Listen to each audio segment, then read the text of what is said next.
కణాలు క్వాలిటీలో ఏదైనా డిఎన్ఏ డ్యామేజ్ ఉన్నా, లేకపోతే ఏదైనా వేరే ఫ్యాక్టర్స్ ఉంటే కూడా ఎంబ్రియో ఫార్మేషన్ ఎఫెక్ట్ అవుతుంది.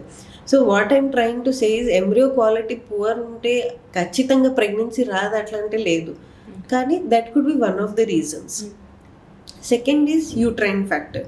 ఇప్పుడు ఏదైనా యూట్రస్లో ప్రాబ్లమ్స్ ఉన్నాయనుకోండి, అక్కడ ఎండోమెట్రియం ఇష్యూస్ ఉన్నాయి, థిన్ లైనింగ్ ఉంది, లేకపోతే గడ్డాలు ఉన్నాయి, వాపు ఉంది, అట్లా అవి రీజన్స్ ఉన్నప్పుడు కూడా ఇంప్లాంటేషన్ ఫెయిలియర్ అయ్యే ఛాన్సెస్ ఉంటుంది. And third is hormonal factors. Ideally we see to it that all these parameters are corrected, but still the human body చాలా డైనమిక్ ఉంటుంది. సో ఇవన్నీ హార్మోన్ పారామీటర్స్ అటు ఇటు ఏదైనా వ్యత్యాసం ఉన్నా కూడా ఒక్కొక్కసారి ఫెయిల్ అయ్యే ఛాన్సెస్ ఉంటుంది. The fourth reason is life స్టైల్లో. If there patient is too much of stressed, I think previous వీడియోస్లో కూడా మేము డిస్కస్ చేసిన స్ట్రెస్ వల్ల కార్టిసాల్ హార్మోన్ రిలీజ్ అవుతుంది. సో అగైన్ యాంగ్జైటీ, స్ట్రెస్, దీనివల్ల కూడా మాకు రిజల్ట్ ఇంపాక్ట్ అవుతుంది.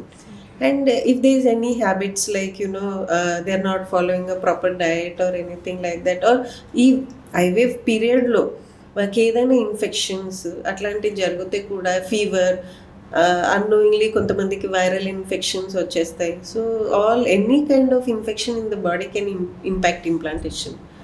ద అదర్ ఇప్పుడు కొత్త రీజన్స్ చాలా వస్తున్నాయి. One is genetic cause.